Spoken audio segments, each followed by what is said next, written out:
How did it evolve and how it survived, its initial 2-3 years. We'll look at the transition from existing methods to 7 Epsilon approach, and the key areas on 7 Epsilon, the buzzwords are knowledge retention, knowledge reuse, knowledge discovery, and culture of innovation. We come up with the counterpart of DMX cycle for Six Sigma is eradicate defect, but that's the whole objective, and so we come up with 7 steps to eradicate defects. Part B will come up with simple approach on knowledge discovery, which keeps it apart from the existing method, which is called as penalty matrix approach. We'll pick up a case study on a nickel base alloy just to illustrate the concept. I mean, there's a lot more detailed analysis, but we will see how much we achieve today. I mean, the whole objective is to start thinking that we need to change our mindset, and I think that's what we'll achieve it by today, and probably we'll have a follow-up workshop at a later stage. And then we look at foundry applications. We are also now extending this consortium. We want to open the consortium to wider community because we really want to engage with trade associations, academia, students, suppliers, end users to share information. Because the foundry world is still behind 20 years as compared to, say, Google age. We use mobile phones, we can do everything on the internet. Our bank statements are on internet. But then when we go to foundry, we are still operating, 20 years back, that philosophy. And I think we need to cross that bridge. And I think that is where we are taking step, but we can't go cross that bridge alone. And I think that's where we need to develop 7 Epsilon community. A couple of years ago, we had a very, very large scale proposals. I mean, I had funding of almost £1 million of research we spent on developing this philosophy for over the last decade. But then there was a call for proposal for 10 million euros to develop this whole idea, zero defect manufacturing idea, for a variety of sectors. And on behalf of foundries, we came together with a consortium. And I think our colleague, Dr. Caballero in Tecnalia, Spain, she's got real passion for this 7 Epsilon philosophy. And for her, it was a culture of innovation, whereas Six Sigma cannot promote innovation. And then we come up with 7 Epsilon. Of course, the Epsilon again stands for Euro and Europe, and there's a philosophy in US which is Six Sigma, philosophy in Japan which is lean manufacturing. And during the brainstorming, we came up with a variety of ideas, and that thought didn't go away. And it survived, and I think now we're sort of crystallizing it, and now Swansea University is leading the consortium. This is how the consortium started. We all got together with Tecnalia in Spain in order to develop that proposal, because it was a very, very ambitious proposal to ask such a large-scale funding. And then we really identified gaps and the need for reducing rejection rate by 1%. And so we got Tecnalia in Spain, who are specialists in steel and investment casting. IFJ in Germany, again it's a equivalent of NCTS in Germany. Foundry Research Institute is again, but they have their own foundry as well in Poland. And of course, John Conpin University in Sweden, and Swansea University is now leading the consortium. We are also discussing with World Foundry Organization as well. I mean, they have wealth of knowledge. They got so many papers, but they are at the moment not accessible to you when you need it. And that's where I've made comparison with Google Age, that we have to change our mindset across the board, and we have to then put up a business case for the benefit of foundry members. And that's why we're going to start our analysis, and we'll come to in a second on knowledge repositories, knowledge reuse, and how to connect that to reduce our rejection rate. Institute of Cast Metal Engineers, of course, being in UK, they have been very supportive of us in trying to develop the training program for the benefit of foundry as well. And I think we would like to work with Indian Foundrymen Society as well, and of course various European foundry associations. We're also working with Professor Ravi, particularly on this aspect of quantifying design parameters. It's not an easy task. How do you give a number to particular design parameters? And we'll come to that in a second. And of course we have a software company where ultimately the whole thing needs to be managed. And therefore it's a quite a wide consortium to make it happen. So we got a philosophy which will last for next 4, 5 years or 10 years, and then we have a tool which we can use it yourself, either using Excel or using the commercial software tools. The key buzzwords which don't exist in Six Sigma knowledge retention and reuse is a challenge. The second buzzword is knowledge discovery. How do you discover knowledge from in-process state? The key distinction is for Six Sigma, very quickly we jump to design of experiment. So from 60 parameters, very quickly we come up to 5 parameters. And then we sort of say that we know what to be done. And we are saying that, no, let's take a step backward. Let's assume that we don't know. And then see what that process is trying to tell us. Then use evidence and the public knowledge or the knowledge that exists in academia and published papers. Can we connect that together to discover knowledge? But then again, that knowledge should be appropriate for my particular foundry. Therefore, we come up with a new concept, or we define process knowledge and we extend that to product-specific process knowledge. And probably go a step further as foundry-specific, product-specific process knowledge. And how can that be discovered, reused, and then how do we instill culture of innovation? There are also philosophies. Of course, Six Sigma has a philosophy, but that cannot be done in isolation. Like lean manufacturing, we've got to embrace it ruthlessly at every point. And the same thing applies to culture of innovation as well. When you involve people, then you have to involve them right the way through. And again, you need to change the mindset by allowing them, they have intellectual hunger.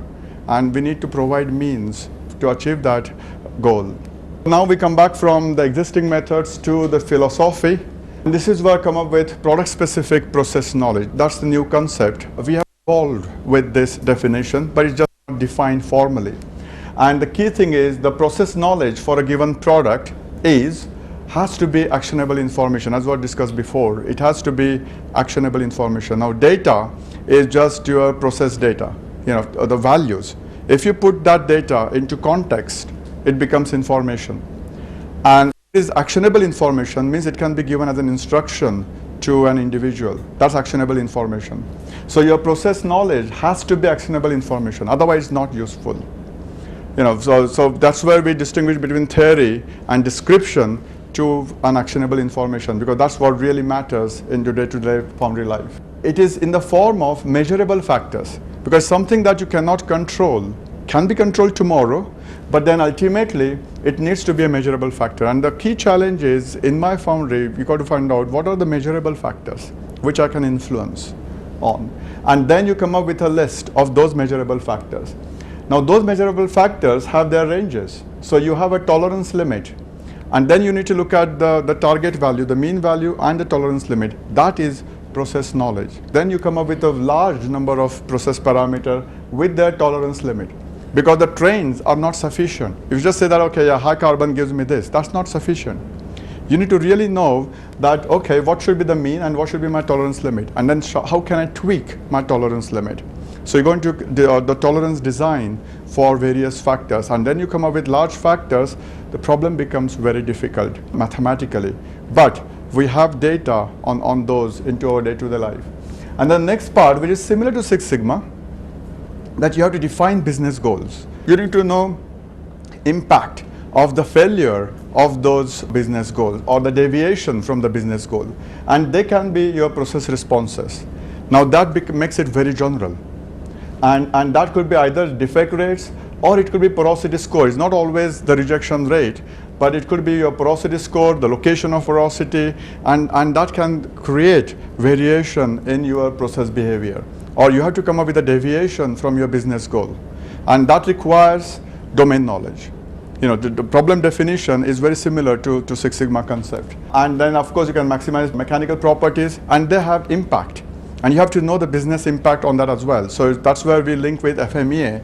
It's not just every problem of FMEA is operator, operator, operator. It's really identifying that, okay, what is the impact of my business goal if I deviate from my business goal?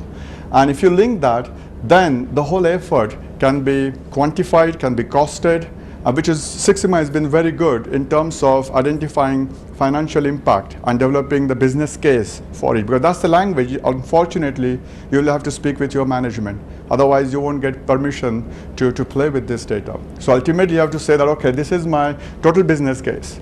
And this is my potential cost savings. 3 months, I'm going to put in so many resources and achieve the product. That's where the Six Sigma has survived. So on that front, it is same philosophy. The thing it changes is in the what we want from that, and we come from 60 parameters to 5 parameters. I think that's where this philosophy changes, and then come up with those steps of knowledge retention, knowledge reuse, and knowledge discovery. And I think that's where the things start to deviate. It's all start from this product-specific process knowledge, which is again specific to individual foundry, and that is the real distinction. Process optimization really means that you have to use existing process knowledge, the one which I've said in the previous slide. You have to use that knowledge to discover new process knowledge by studying patterns in the data. Now those patterns could be related to geometry or the location of design, plot defects on the mold line, or they could be your process parameter. It could be your chemistry, mold parameters, operators, shift, furnace, variety of data. They have patterns, and our mind at the subconscious level learns those patterns. That's how we get experience. But then the process knowledge is again defined differently, so that is how the casting process optimization is, which will then lead to a reduction in rejection rate, and then you get this variety of patterns. Now the statistical community will say that the patterns always exist in data, so you have to find out which patterns are useful for you, and that's where then we start to distinguish ourselves from statistical community, because if the patterns are very, very strong, then you know it already. 5% rejection rate sounds very big, but the reason why it was justified, because 95% of the time you got a good casting.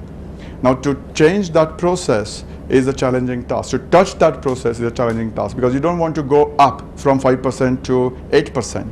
You want to go down, and that's where the design of experiments tend to fail, because you can't take that risk, and therefore adjusting those parameters become very challenging. Recognizing these patterns becomes very important. That's where then we come up with a different approach rather than having a black box technology. The current approach is DMEC. For Six Sigma design of experiments, the DOE is probably one can work in the initial stages where you are playing with 4 or 5 parameters. But otherwise, when you define your process knowledge with the entire chemistry and the mold parameters, core parameters, and shift operator, etc., then DOEs are really out of question. Problem definition is very important.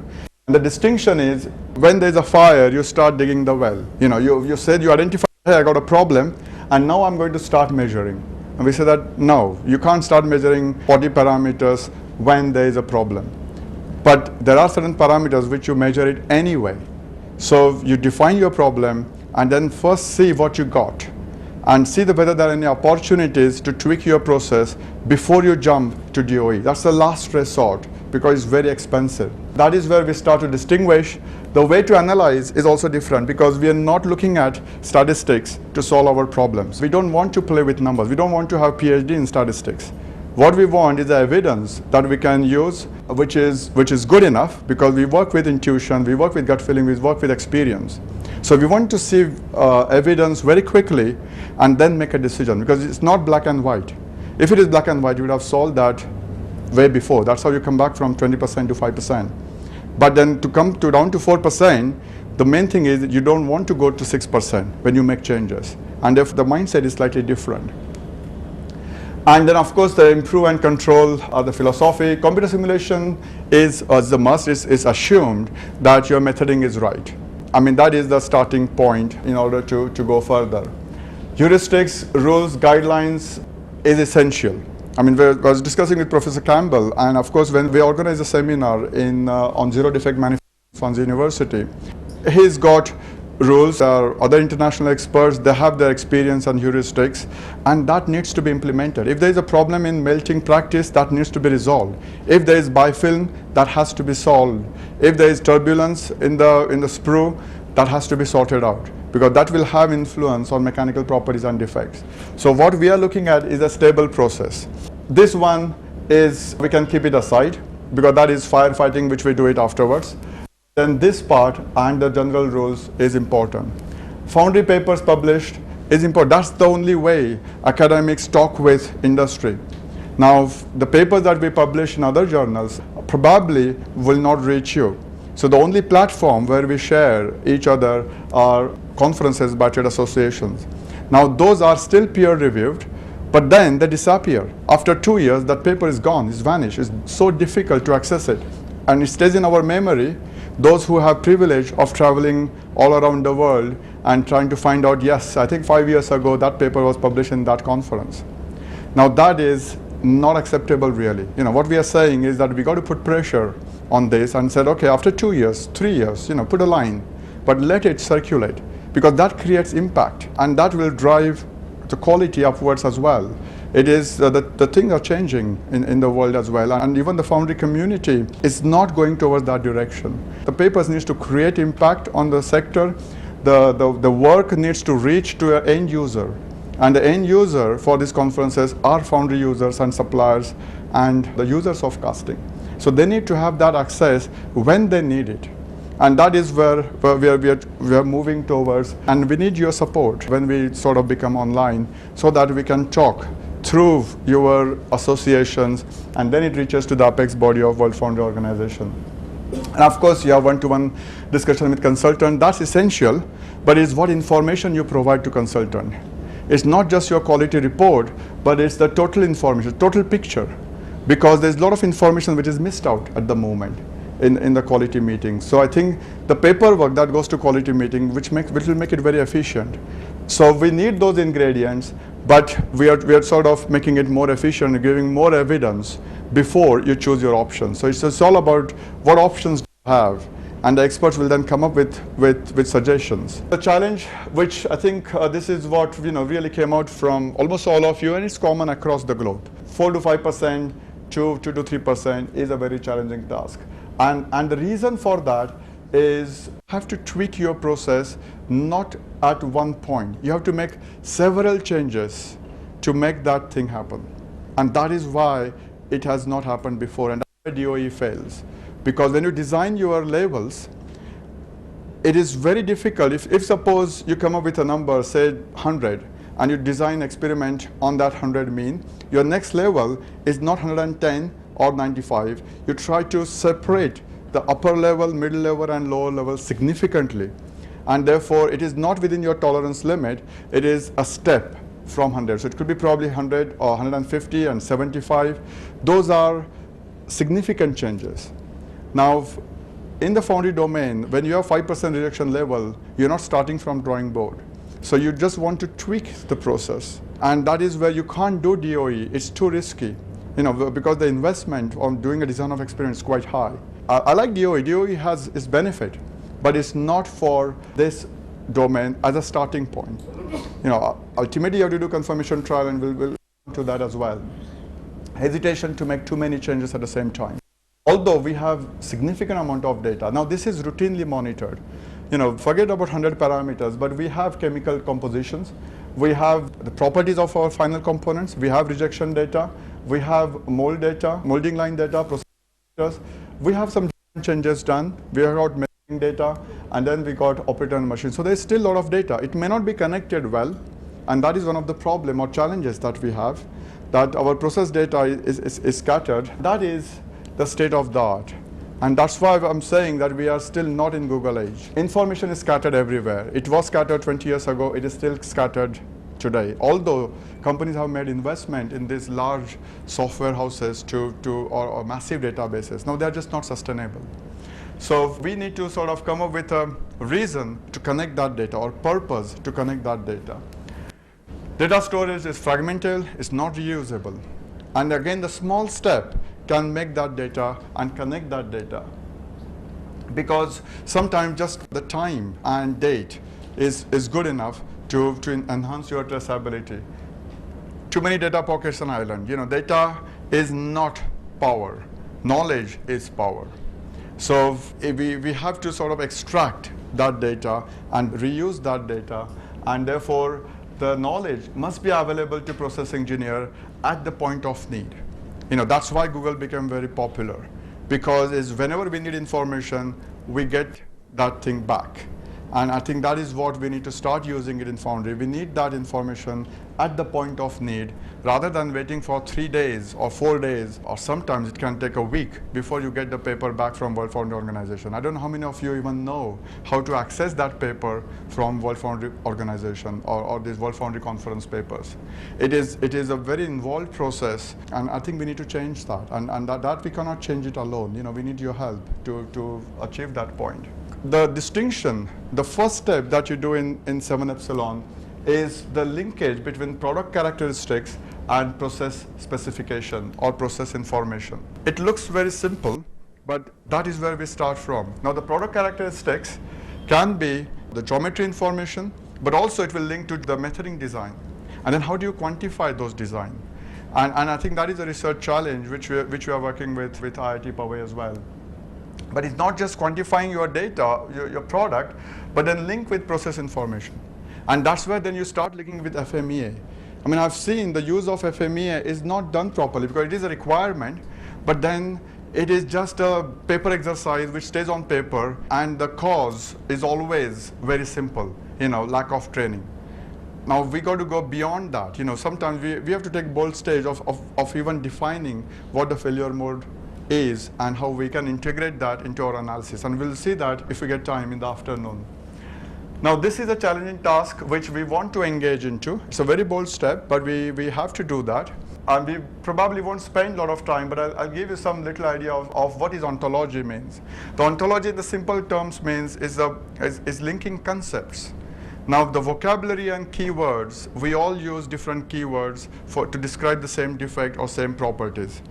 Now we want to go away from that philosophy and say that, okay, we want to search concepts because our mind is very good in doing that, and then give information back to you from the published literature as well as the information within your Foundry setup.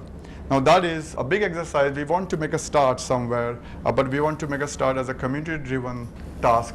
So this is sort of on the extreme case, we can take a Wikipedia example, which has then evolved and has benefited everyone. We will take some steps, but that is useful for knowledge retention and knowledge reuse within the Foundry domain, which is your proprietary knowledge, and then there's a publicly available knowledge, and that needs to be linked together so that before you have your quality meeting, you go with all arms and ammunition, with all your tools and all the evidence, and then that is put on the table, and then you make a decision. I think that is where is a change in the mindset. Now we're looking at penalty matrices and bubble diagrams to transform in-process data into actionable information. That is again a very, very, very simple philosophy, but it doesn't exist in any Six Sigma handbooks or even in the black belt syllabus or green belt syllabus, because it's all dominated by statisticians, and we want to come away from statisticians. We are engineers, we're not mathematicians. So we have to make decisions the way we have made, but we made it at a subconscious level.